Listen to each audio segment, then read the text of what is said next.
आशुतोष वर्मा जी, आपसे शुरुआत करते हुए योगी आदित्यनाथ की ओर से कहा गया है कि सोशल मीडिया पर जो भ्रम विपक्षी नेताओं की ओर से फैलाया गया, उस भ्रम की काट हम नहीं ले आ पा सके, इसी वजह से सीटें हमारी कम हो गई। लेकिन हार के बावजूद विपक्षी दल डींगे हाँक रहा है, जबकि केंद्र में मोदी की सरकार बन गई है। यह भी उनकी ओर से कहा गया। आशुतोष जी, धन्यवाद चिता जी। मैंने भी सुना और आपने भी देखा कि कहीं ना कहीं भारतीय जनता पार्टी की जो कार्य समिति की बैठक हुई है, उसमें मुख्यमंत्री योगी आदित्यनाथ ने एक चीज बोली कि हम लोग अति आत्मविश्वास की वजह से हार गए। लेकिन मुझे लगता है कि ये कहीं की चीजें कहीं पे जोड़ी जा रही है और कहीं ना कहीं अपने ऊपर आए हुए जो आरोप हैं उसको डाइवर्ट करने की कोशिश कर रही है। क्योंकि अगर अति आत्मविश्वास होता इनको, तो संगठन में कहीं कमियां अगर होती तो ये गुजरात में कैसे जीत गए, वहां पे 26 में से 25 सीटें जीत गए, मध्य प्रदेश में 29 में से 29 सीटें जीत गए, आसाम में भी लगभग 14 में से 11 सीटें जीत गए, फिर वो दिल्ली में 7 में से 7 जीत गए। फिर कहते हैं कि संविधान बदलने का जो भ्रम है वो इन्होंने फैलाया विपक्ष ने। चित्रा जी, किसने फैलाया भ्रम? किसने शुरुआत करी इन चीजों की? इन चीजों की शुरुआत भारतीय जनता पार्टी के नेताओं ने भरी महफिल में भरे वीडियो के साथ में चलाया गया। और भारतीय जनता पार्टी परोक्ष अपरोक्ष रूप से अपने एजेंडे अलग अलग तरीके से चलाती रहती है। अगर ये बात सबको समझ में आ जाती है, वीडियो चलाया गया, संविधान बदलने का वीडियो चलाया गया। हाँ, कि हमें 400 सीटें चाहिए, एक बड़ा काम करने के लिए, संविधान बदलने के लिए हमको और सीटें चाहिए। हाँ। ये सब चलाएगा भारतीय जनता पार्टी। कहां किसी पक्ष ने नहीं कहा था। आप देखिए रैलियों में, देखिए ये वक्तव्य है, संविधान वक्तव्य है, बिल्कुल है। ये कहीं से हम लोग ने, विपक्ष ने पैदा नहीं किया, इंडिया अलायंस ने कहीं नहीं पैदा किया। हाँ। ये भारतीय जनता पार्टी के नेता, चाहे वो साउथ में हो, चाहे वो यहाँ पे अयोध्या में बैठे हो, उन्होंने ही चलाया। हमने उन बात को ध्यान से देखा। और मैं ये बोलना चाहता हूँ कि भारतीय जनता पार्टी की कार्य समिति की बैठक में ये बात क्लियर कर दी गई कि संगठन बड़ा है, सरकार से बड़ा है। हाँ। तो उससे सीधा मतलब समझ में आता है कि यहाँ पे लड़ाई इसकी है ही नहीं। लड़ाई मुख्यमंत्री कौन बनेगा अब, ठीक है, किसकी कुर्सी डोली जा रही है और किसका नंबर आएगा, आप हवाला दे रहे हैं। ठीक है, मैं जवाब ले लेती हूँ। प्रेम शुक्ला जी, उनकी बातों पर जवाब दीजिए। देखिए, वो लल्लू सिंह और उन जैसे तमाम नेता जिनकी ओर से ये बयान दिया गया था कि देखिए हमें संविधान बदलने के लिए, हालांकि आरक्षण खत्म करने वाला बयान मेरी जानकारी में नहीं है, वो आशुतोष वर्मा जी स्पष्ट करेंगे कि क्या किसी बीजेपी नेता की ओर से ऐसा कहा गया। लेकिन संविधान बदलने की बात तो कई लोगों की ओर से कही गई। लेकिन संगठन सरकार से बड़ा है, ये बयान केशव मौर्य को क्यों देना पड़ा? प्रेम शुक्ला जी।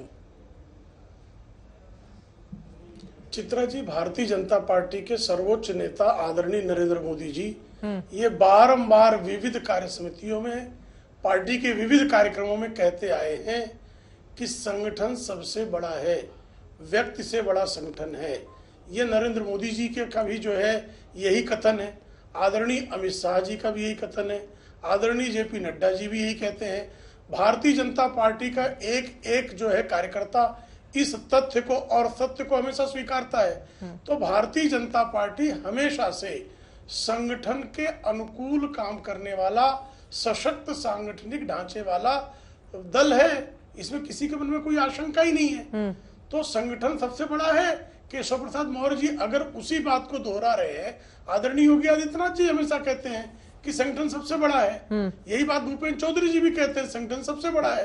तो हमारे राष्ट्रीय नेता से लेकर हमारे मंडल अध्यक्ष तक इस बात को स्वीकारते हैं कि संगठन सबसे बड़ा है, क्योंकि हमारे यहाँ संगठन का महत्व है। अरे उसके आगे तो वो ये भी कहते हैं ना कि जब बड़े पेड़ की टहनी से, प्रेम शुक्ला जी, वो कहते हैं कि जब बड़े पेड़ की टहनी से कुल्हाड़ी बनता है तो वही कुल्हाड़ी पेड़ को काटता है। अब कार्यकर्ताओं की ओर इशारा करते हुए जब वो ये बोलेंगे कि आपका जो दर्द है वही मेरा दर्द है, तो फिर इसे माना जाएगा ना योगी आदित्यनाथ को सीधे वो निशाने पर ले रहे हैं। प्रेम शुक्ला जी, इसमें किंतु परंतु वाली कौन सी बात है? हर कार्यकर्ता का नहीं, कार्यकर्ता देखिए, हमारे विजय का अगर जो है खुशी हम सबकी है तो कार्यकर्ताओं का दर्द भी हम सबका है।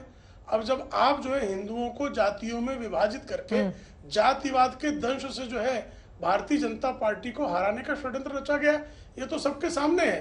आरक्षण खत्म कर देंगे, ये भारतीय जनता पार्टी के किस नेता का बयान है? लेकिन अमित शाह जी का आर्टिफिशियल इंटेलिजेंस के माध्यम से नकली जो है एक वीडियो प्रसारित किया गया और आदरणीय अमित भाई ने इस पर प्रेस कॉन्फ्रेंस करके बताया ये सत्य है कि नहीं है? और ये किसने फैलाया? ये कांग्रेस और इंडी अलायंस के इकोसिस्टम नहीं फैला है ना। इसमें किसी के मन में कोई आशंका है क्या? कांग्रेस के तमाम ऑफिशियल हैंडल से फैलाए गए, समाजवादी पार्टी के तमाम ऑफिशियल हैंडल से फैलाए गए। तो आप झूठ बोलकर चुनाव जीतने का प्रयास किया आपने। 8,500 रुपए का जो है हर किसी को मासिक पैसा देंगे, ये एनजीओ के माध्यम से फॉर्म भरवाया गया, ये सत्य है कि नहीं है? और 8,500 रुपए क्लेम कर रहे हैं। कांग्रेस के कार्यालय पर तमाम जो है अल्पसंख्यक समुदाय की, विशेष करके महिलाएं इनके कार्यालयों में गई, घेर ली। ये तो मेरा आरोप नहीं है ना, ठीक ये है। तो आज तक ने जो है स्वयं दिखाया हुआ है। बिल्कुल दिखाया है। ये सत्य है कि नहीं है? मैं जवाब ले लेती हूँ। आपने भ्रम का जाल फैलाया, ठीक है। इस पर जो है अगर हमारी कार्य समिति में चर्चा होती है तो आशुतोष वर्मा जी, बीते दिनों इस तरह की तस्वीरें सामने आई थी जहां पर बड़ी तादाद में महिलाएं कांग्रेस दफ्तर जाकर पैसे मांग रही थी। उनका ये कहना था, फॉर्म भरवाया गया था कि 4 तारीख को जब नतीजे आएंगे उसके बाद पैसे खटाखट आने लगेंगे। तो सवाल तो बड़ा है ना, और वो फेक न्यूज का भी हवाला दे रहे हैं जिसकी काट बीजेपी नहीं निकाल पाई। देखिए चित्रा जी, ये तो बड़ी अजीब सी बात है कि हार आप गए हैं और ठीकरा जो है वो आप विपक्ष के ऊपर है। भारतीय जनता पार्टी की परेशानी यही है, जब विपक्ष में थे तब सरकार पे ठीकरा फोड़ते थे, आज सरकार में है तो विपक्ष पे ठीकरा फोड़ते हैं, और पिछले 10 सालों में यही किया है। तो हमें कोई परेशानी नहीं, आप ये देखते रहो कि हमने फेक न्यूज फैलाई है, लेकिन देश और दुनिया में और इस देश की जनता को अपना रिजल्ट देखिए। जब जनता आपको जिताती है तो जनता की सद्बुद्धि पे आपका सवाल मत उठाइए। जनता सब, आज जनता ने आपको हरा दिया तो भी आपको विपक्ष की कमी दिख रही है। अरे जाके लल्लू सिंह से पूछिए, जाके ज्योति मिर्धा से पूछिए, जाके अनंत कुमार हेगड़े से पूछिए कि क्या कर रहे थे। और आपकी सोशल मीडिया टीम है, हमारी सोशल मीडिया में, और देख लीजिए पिछले 10 सालों में फेक न्यूज का अंबार किसने उठाया है। हम तो कह रहे हैं हमारी सरकार आएगी, 8,500 रुपए मिलेंगे, कोई शक नहीं है। हम तो अभी भी कटिबद्ध हैं, हम कहीं पीछे नहीं हटे हैं। आप हारे हैं, जनता ने आपको हराया है। आपका अहंकार, आपका देश को अपने चलाने का अधिकार वो जनता ने समझा दिया है। बैक सीट में जाओ, 50 साल के लिए छुट्टी, ये भी सरकार चलने वाली नहीं है। ठीक है, साल भर की सरकार है, जब तक चल सकती है चल रही है। प्रेम शुक्ला जी, इस पर जल्दी से आप जवाब दे दीजिए, उसके बाद आशुतोष जी, शांतनु जी भी हमारे साथ जुड़े हुए हैं। जल्दी से प्रेम शुक्ला जी। हाँ, वो कह रहे हैं मंथन बीजेपी का खुद को लेकर आत्मचिंतन था या विरोधी दलों ने क्या क्या किया उसको लेकर? ऐसा लग रहा है कि विरोधी दलों पर ज्यादा फोकस रहा दोनों का। नहीं चित्रा जी, आप हमारे सारे जो नेताओं के भाषण पूर्णता में पढ़ ले, हम अपने बारे में ज्यादा चिंतन करते हैं, लेकिन विरोधी किस तरह से षड्यंत्र रचते हैं इससे अवगत कराना अपने कार्यकर्ताओं पदाधिकारियों को भी हमारा दायित्व है। और एआई के माध्यम से आरक्षण पर झूठ समाजवादी पार्टी, ममता बनर्जी की पार्टी, कांग्रेस ने फैलाया, ये तो प्रमाण है ना, इसमें कोई संदेह है क्या? और साहब आशुतोष वर्मा जी, हम 73 सीट पाकर भी कभी अहंकार में नहीं आए। आपके जीवन काल की सपा के स्थापना 37 सीट पाए और हम 33 है, सिर्फ 4 का अंतर है, लेकिन हार गए 240 सीटें हमको मिली है। और इंडी अलायंस को सबको मिलाकर भी नहीं मिली है। और कांग्रेस को पिछले 3 चुनाव में 2014, 19 और 24 मिला के कुल 185 सीट मिली है, जो भारतीय जनता पार्टी की 240 सीटों से काफी पीछे है। और श्रीमती सोनिया गांधी जब से राजनीति में आई है तब से लेकर आज तक कांग्रेस को कुल 660 सीट मिली है, और मोदी जी को 3 चुनाव में 885 सीट मिली है। उत्तर प्रदेश में भारतीय जनता पार्टी सपा की जो स्थापना हुई से आज तक लेकर आप गिन लीजिए ना, आपको कितनी सीटें मिली है और भाजपा को कितनी मिली है। तो आप जो है इतने अहंकार में चूर मत हो जाइए। 5 सीट पर अभी पहुंचे थे, झूठ बोलकर आए हैं, फिर वहीं पहुंच जाएंगे। परिवार के बाहर का कोई जीता नहीं था 2 चुनावों से, ये स्थिति थी आपकी। अब जरा मैं बाकी मेहमानों का रुख कर लेती हूँ। ठीक है। फिर आशुतोष जी, आपके पास आते हुए हमारे साथ एसबी के प्रवक्ता इस वक्त अरुण राजभर जी भी जुड़ चुके हैं। लेकिन आशुतोष जी, पहले आपके पास आते हुए, बीजेपी क्या इन चीजों को लेकर थोड़ा खुश हो सकते हैं? उत्तर प्रदेश के आंकड़े अगर मैं आपके सामने रखूं, देखिए वोट शेयर की अगर हम बात करें तो तकरीबन 41.25% के साथ बीजेपी सबसे ज्यादा है, जबकि 33.5% के साथ समाजवादी पार्टी उससे तकरीबन 8% पीछे है। हालांकि सीटें उसके पास 37 हैं, बीजेपी के पास 33 हैं। वही बाकी के भी आंकड़े देखें, क्या भारतीय जनता पार्टी इसी बात को लेकर कि भैया आत्मविश्वास से भरपूर रहिए, आत्मचिंतन जरूर करना है लेकिन हारे नहीं है हम, और 2027 की बड़ी तैयारी करनी है, 10 विधानसभा सीटों के लिए लग जाइए। तो ये जो आत्मचिंतन, आत्ममंथन का दौर भारतीय जनता पार्टी के भीतर चल रहा है, क्या सबक निकलकर सामने आए हैं उसके लिए? देखिए चित्रा जी, भारतीय जनता आशुतोष जी राजनीतिक विश्लेषक, म्यूट हैं आप, उसको अनम्यूट करें। चित्रा जी, ये ना तो आत्मचिंतन हो रहा है, ना वहां पे आत्ममंथन हो रहा है, वहां एक दूसरे को निपटाने का खेल चल रहा है। इससे एक सेंटेंस में ये सारी कहानी हो जाती है। आपने बयान खुद दिखाया। भारतीय जनता पार्टी के मोती सिंह क्या कह रहे हैं? कह रहे हैं कि इतना भ्रष्टाचार तो 40 साल में मैंने देखा ही नहीं, अकल्पनीय है। कि बीजेपी के खुद के लोग कह रहे हैं। दूसरे विधायक क्या, दूसरे सांसद क्या कह रहे हैं? वो ये कह रहे हैं कि केंद्र को बड़ा फैसला करना चाहिए। वो किस ओर इशारा कर रहे हैं? केशव प्रसाद मौर्य क्या कह रहे हैं और बहुत दम के साथ कह रहे हैं? केशव प्रसाद मौर्य वो शख्स हैं जो अपनी सीट चुनाव में हार गए थे और उसके बाद वो डिप्टी सीएम बने हैं। तो यहां लोगों की महत्वाकांक्षाएं बढ़ी हैं और इसमें जबरदस्त तरीके से सत्ता का संघर्ष है। इसमें नरेंद्र मोदी के बाद वारिस कौन होगा उसकी लड़ाई है और ये सब कुछ कहना खराब लगता है लेकिन केंद्र के द्वारा संचालित है।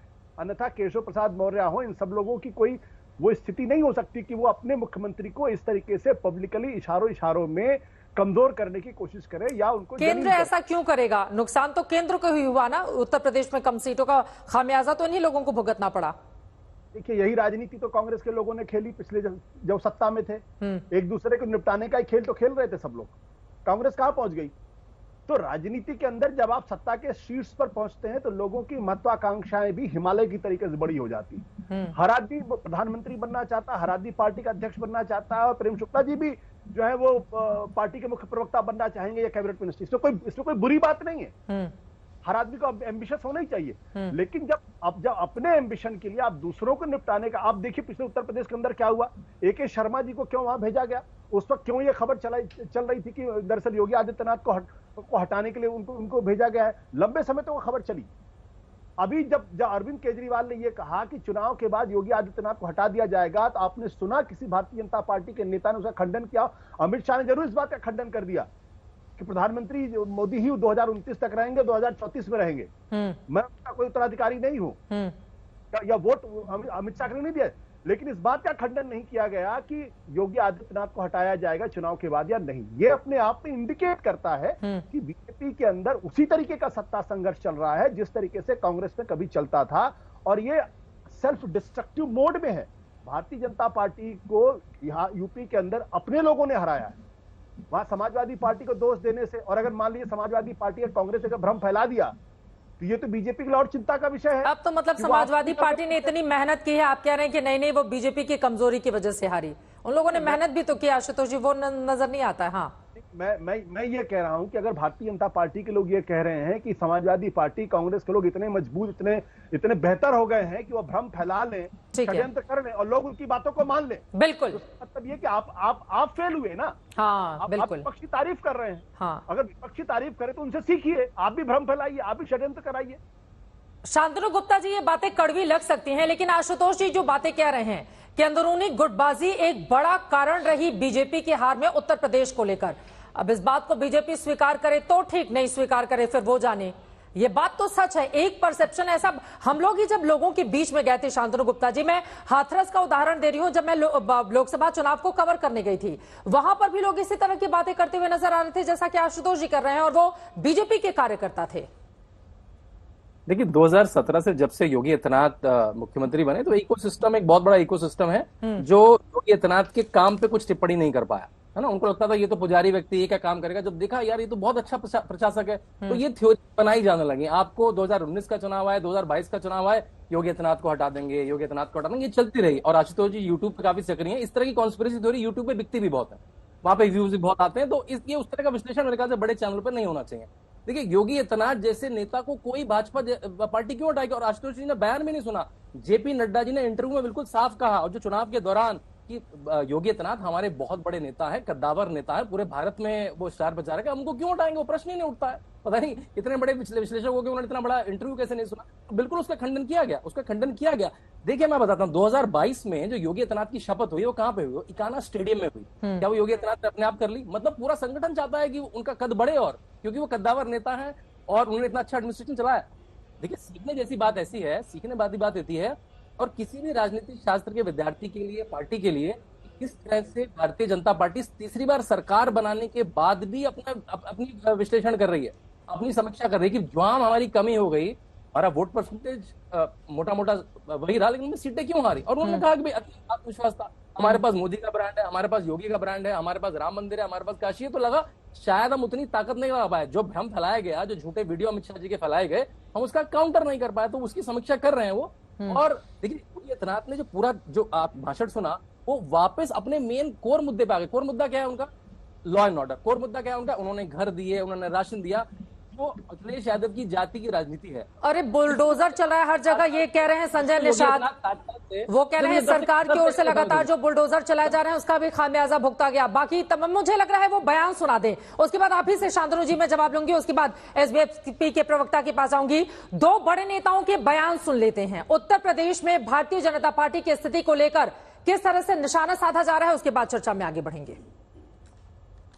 समाजवादी पार्टी के शासन में, चाहे 2003 से उनकी जो सरकार रही, फिर 2012 से जो उनकी सरकार रही, तो उनके शासनकाल में जिस प्रकार से नियमों के विरुद्ध और नियमों को तोड़ते हुए लोगों को उपकृत करने के लिए जिस प्रकार से भर्तियों में खासकर निचले स्तर की और ऊपर वाली भर्तियां भी प्रभावित की गई कहीं ना कहीं, तो कुल मिलाकर एक बड़े तादाद में अपने लोगों को भर दिया। आज पुलिस में भी वो लोग हैं, आज वो नीचे राजस्व में भी वो लोग हैं।